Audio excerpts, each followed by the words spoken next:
Marcus Reynolds wiped the grease from his hands and squinted at the ancient maintenance panel before him. The salvage operation had seemed straightforward enough, a derelict merchant vessel floating in the Carina Nebula's outer rim. But like everything else in deep space, simple jobs had a way of becoming complicated. Structural integrity at 68%, chirped his ship's AI, designated Phoebe. Recommend completion of salvage operations within the next 43 minutes. Thanks for the update, but I've got this, Marcus muttered, carefully extracting a twisted piece of quantum circuitry from the panel. Even damaged, it would fetch a decent price in the right market.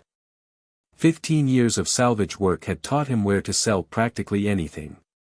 The ship's emergency lighting flickered, casting eerie shadows through the abandoned corridors.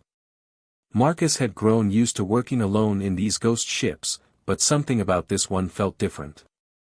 The hair on the back of his neck stood up as an unfamiliar energy signature pulsed through his handheld scanner. Phoebe, are you picking up any anomalous readings? Affirmative. Unknown energy source detected in the ship's medical bay, approximately 30 meters from your current position. Marcus hesitated. The smart move would be to finish harvesting the valuable components and leave. But curiosity had always been his weakness.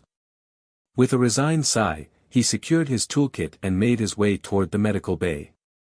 The doors were sealed, but his universal override key made short work of the ancient locking mechanism.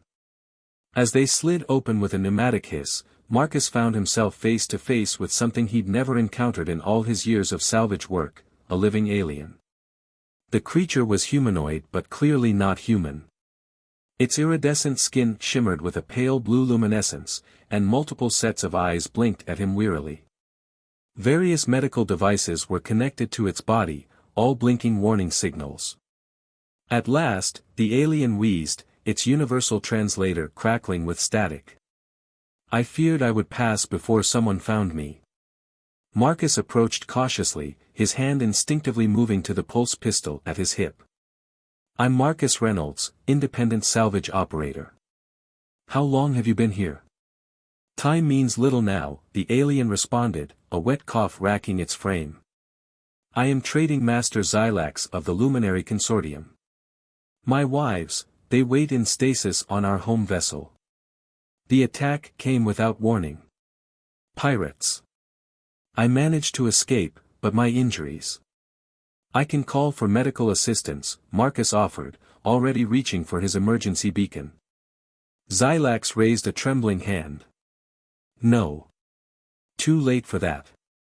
But my wives, they must be protected. Our business interests, our trade routes.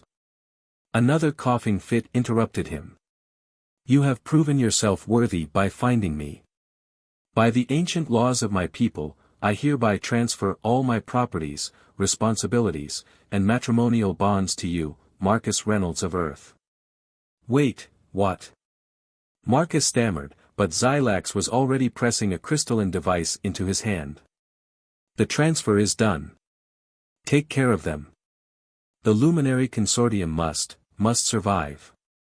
The alien's voice faded as its multiple eyes closed for the final time. Marcus stood frozen, the crystal warm in his palm. Phoebe, please tell me you recorded all of that. Affirmative. Also detecting incoming transmission from coordinates embedded in the crystal device. It appears to be the location of Trading Master Xylax's home vessel. So I just inherited, what exactly? Based on available data, a significant trading operation, multiple vessels and properties across 3 sectors, and legal marriage to 2 alien beings currently in stasis. Marcus slumped against the medical bay wall, running his fingers through his dark hair. Well, this is definitely a first. Even for me. Shall I plot a course to the coordinates? Marcus stared at the crystal in his hand, watching patterns of light dance within its faceted surface. Every instinct told him to drop it, return to his salvage work, and pretend this never happened. But something else, something deeper, made him straighten up and square his shoulders. Yeah, Phoebe. Plot the course. Let's go meet my new wives. As his ship detached from the derelict vessel, Marcus couldn't help but laugh at the absurdity of it all. He'd started the day looking for valuable scrap and ended up with an alien trading empire and 2 wives. Whatever came next, it certainly wouldn't be boring. The stars streaked past his viewport as the ship entered hyperspace, carrying him toward a future he never could have imagined. Somewhere out there, 2 alien women waited in stasis, unaware that their lives, and his, had just changed forever. The Luminary Consortium's flagship made Marcus's salvage vessel look like a child's toy. Its organic-looking hull stretched nearly a kilometer in length, all sweeping curves and iridescent surfaces that seemed to shift colors as he approached. Detecting 2 life signs in suspended animation, Phoebe reported. Also noting extensive automated defense systems. Which are hopefully not going to shoot us, considering I'm technically the owner now, Marcus muttered, clutching the crystal Xylax had given him. The massive ship's docking bay opened smoothly at their approach, suggesting the transfer of ownership was indeed legitimate. As Marcus made his way through the ship's corridors, following Phoebe's directions to the stasis chamber, he couldn't help but marvel at the alien architecture.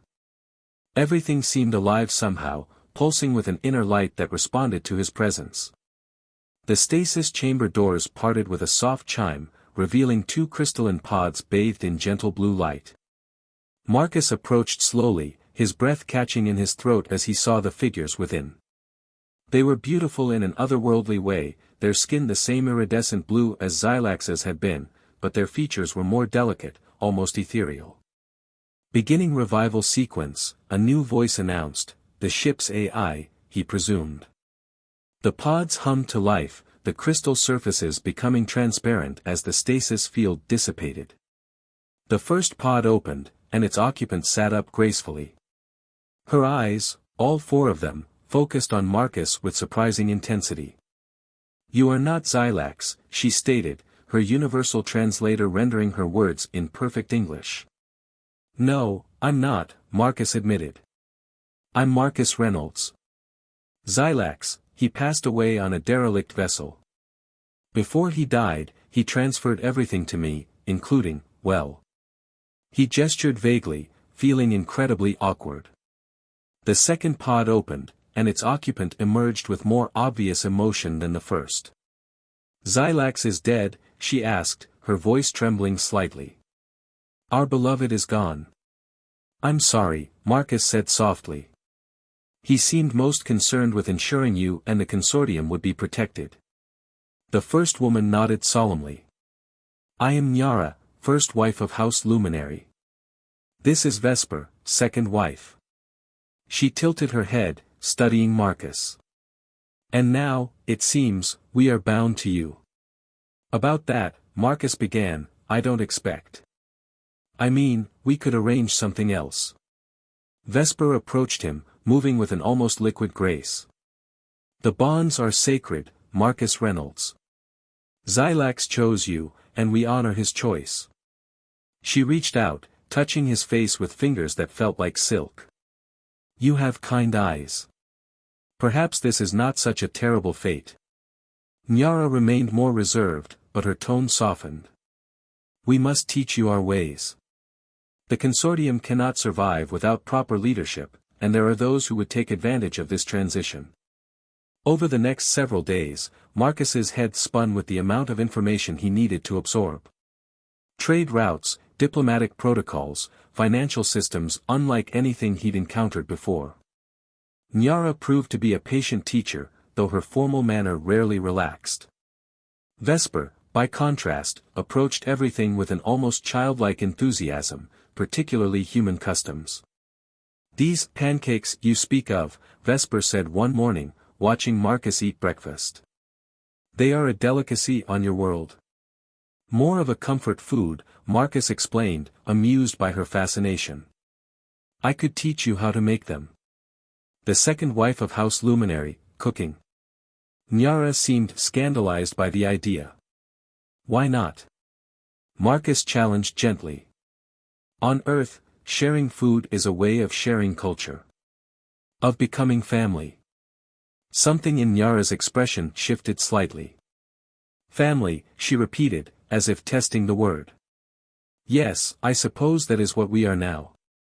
Their peaceful adjustment period came to an abrupt end when Phoebe detected multiple ships dropping out of hyperspace nearby.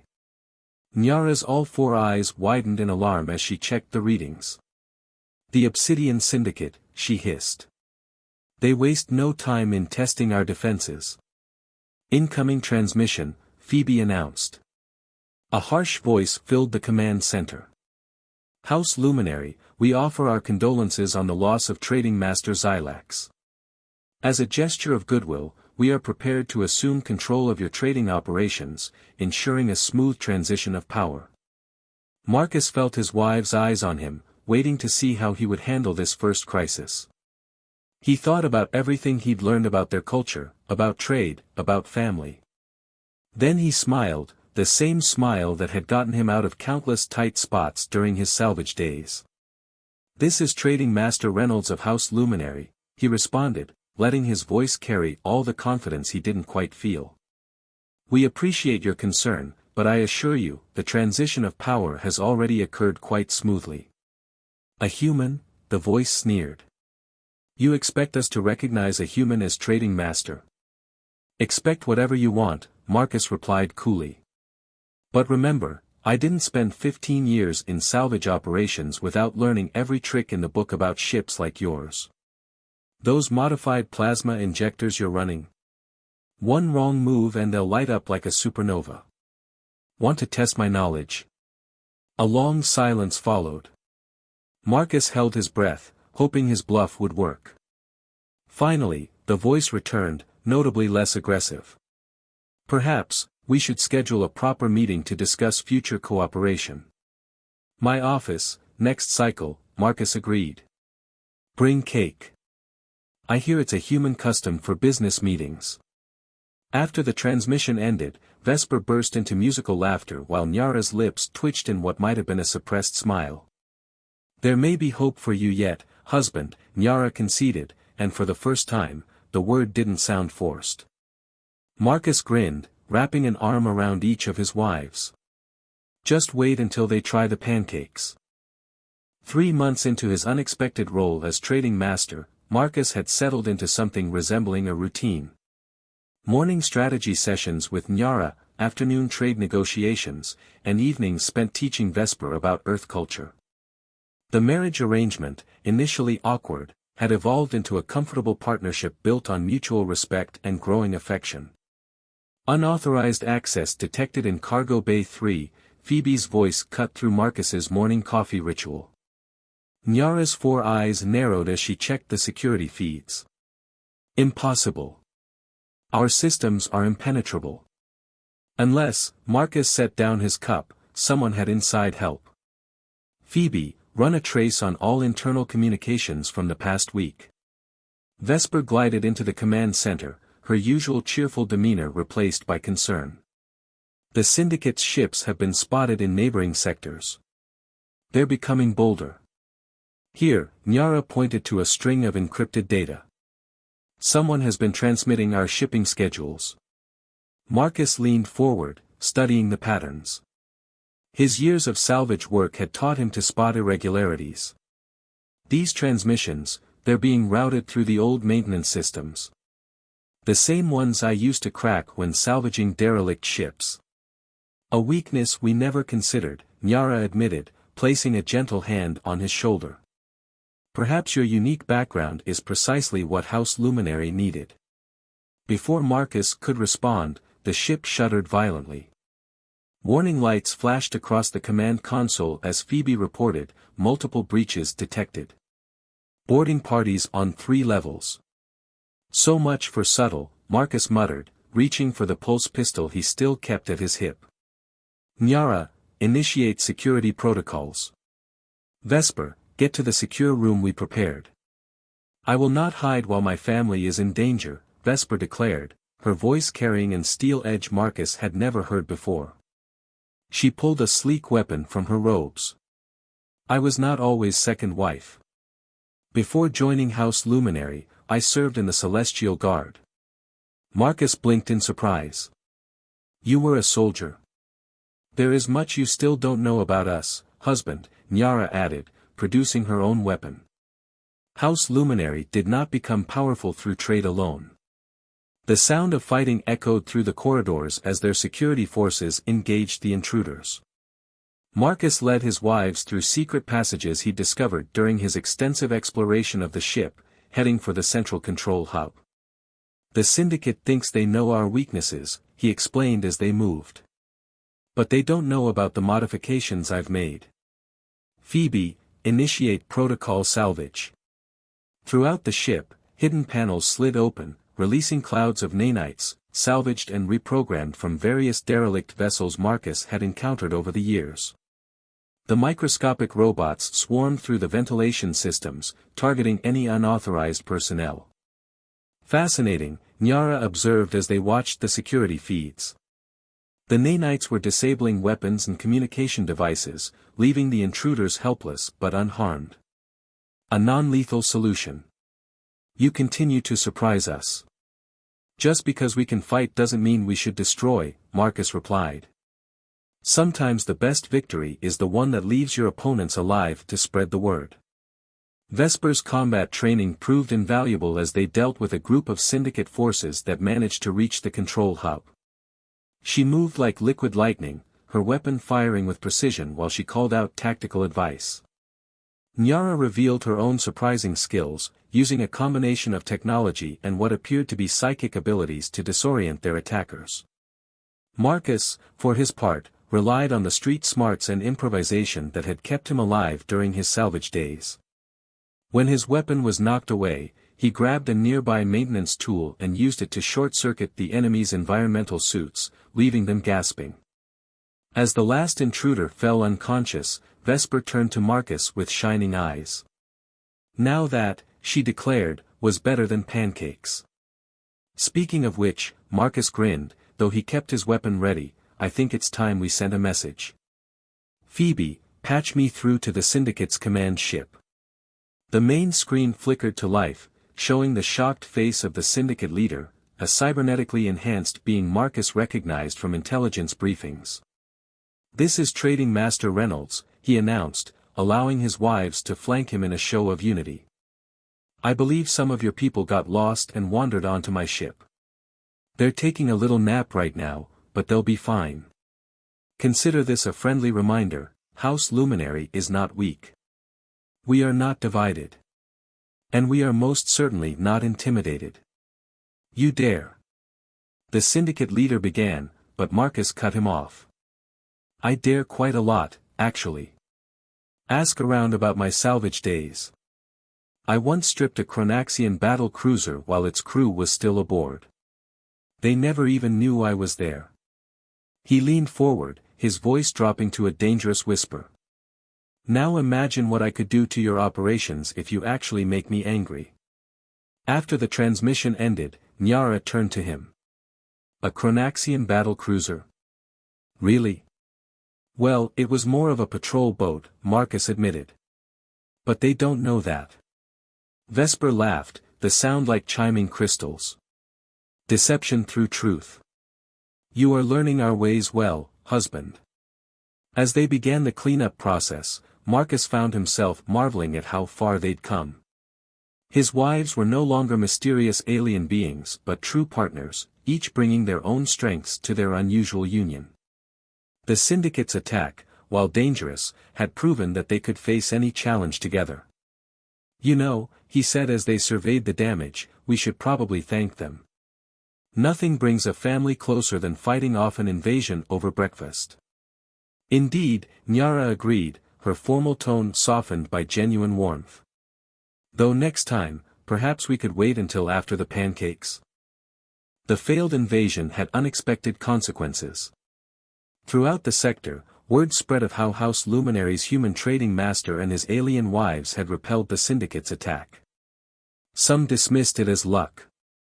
Others, particularly those who had dealt with Marcus during his salvage days, knew better. Another trade request, Vesper announced, her fingers dancing over the holographic display. House Meridian wishes to align their interests with ours. That's the third one this week, Marcus noted, reviewing financial projections with Nyara. The Syndicate's failed attack actually strengthened our position. A calculated risk on their part that worked in our favor, Nyara agreed, then tensed as proximity alarms blared. Phoebe's voice carried an unusual note of urgency. Multiple vessels detected emerging from hyperspace. Configuration unknown. Energy signatures exceed anything in our database. The main viewport filled with ships unlike anything Marcus had ever seen. They seemed to absorb light rather than reflect it, their surfaces rippling like liquid shadow. The Void Collective, Nyara whispered, all four of her eyes widening in fear. They were supposed to be a myth. I'm guessing they're not friendly? Marcus asked, already moving to battle stations. They're corporate raiders of the worst kind, Vesper explained, checking weapon systems. They don't just take resources, they absorb entire trading houses into their collective, erasing all trace of their original identity. The command center's screens flickered, and a figure appeared that made Marcus's blood run cold. It was humanoid, but its form shifted constantly, as if it couldn't decide what shape to hold. House Luminary, the figure's voice resonated oddly, as if multiple beings spoke at once. Your resistance to the Syndicate has drawn our attention. Your innovative methods would be a valuable addition to our collective. Thanks for the offer, Marcus replied, but we're not interested in a merger at this time. You misunderstand, the figure smiled, its teeth too sharp, too numerous. This is not an offer. This is an inevitability. The transmission cut off as the Void ships opened fire. Their weapons weren't standard energy beams or projectiles, but streams of what looked like living darkness. Conventional shields at 40%. Vesper reported. These weapons, they're not just damaging the ship, they're trying to rewrite its basic structure. Marcus watched as sections of their hull began to turn black, the organic material of their ship being corrupted. Then he remembered something from his salvage days. Nyara, you said House Luminary has psychic abilities. Can you connect with the ship's consciousness? The ship's neural network is too vast for one person, she began, then understood. But not for three who are bonded. Worth a shot, Marcus grinned. Vesper, remember those meditation sessions you insisted I try? Now you appreciate them, yes. Vesper managed a smile despite the chaos. They joined hands in a triangle, and Marcus felt an immediate surge of energy. Nyara's psychic abilities, amplified by their matrimonial bond, pulled them into a shared consciousness. Suddenly, he could feel the ship as if it were an extension of his own body. Now, he commanded, Phoebe, initiate Protocol Renaissance. The nanites he'd reprogrammed surged into action, but this time they weren't just following basic commands. Guided by the combined will of Marcus, Nyara, and Vesper, they began to evolve, adapting to counter the Void's corruption. Where darkness threatened to consume their ship, swarms of microscopic machines created light. The organic hull, enhanced by Nyara's understanding of its biological systems and Vesper's military knowledge, began to regenerate faster than it could be corrupted. Impossible, the Void leader's voice crackled through their comms. No trading house has ever resisted assimilation. Yeah, well, Marcus replied, his voice strained from the mental effort, no trading house has ever had a salvage expert for a trading master. You'd be amazed what you can learn from exploring dead ships. Their counterattack took the Void Collective by surprise. Streams of enhanced nanites, carrying the combined knowledge and will of House Luminary's unusual family, bore through the dark ship's defenses. Where they touched, the shadow stuff began to dissolve, revealing surprisingly conventional ships beneath the exotic technology. They're not invincible, Vesper realized. They just use advanced camouflage and psychological warfare to appear unstoppable. Then let's stop them, Nyara declared, her formal reserve giving way to fierce determination. Working in perfect harmony, they pressed their advantage. Marcus's practical experience with ship systems, combined with his wife's respective expertise in trade and combat, allowed them to target critical systems with surgical precision. One by one, the Void ships lost their fearsome appearance, revealed as the frauds they were. Their crews, faced with the failure of their intimidation tactics, began to retreat. "This isn't over," the Void leader snarled before its transmission cut off for the last time. As the last enemy ship disappeared into hyperspace, Marcus slumped in his chair, exhausted but grinning. "You know what this means, right? That we have defeated a legendary terror of the trading lanes?" Nyara suggested. "That we have proven House Luminary's strength beyond doubt?" Vesper offered. "Well, yes," Marcus agreed. "But more importantly, we just significantly expanded our salvage opportunities. Those disabled Void ships aren't going to strip themselves." His wives exchanged looks of fond exasperation, but he could feel their amusement and affection through their lingering mental connection. "First," Nyara declared, helping him to his feet, "we rest and recover." "And then pancakes," Vesper added firmly. "I believe we have earned them." As they made their way to their private quarters, supporting each other, Marcus reflected on how complete his life had become. What had started as an unexpected inheritance had grown into something precious, a true family, bound not just by alien custom or legal obligation, but by choice and love. "You know," he mused, "I never thought I'd say this, but I'm really glad that dying alien decided to give me his wives." "We are glad too, husband," his wives replied in unison, and their shared laughter echoed through the hulls of their healing ship.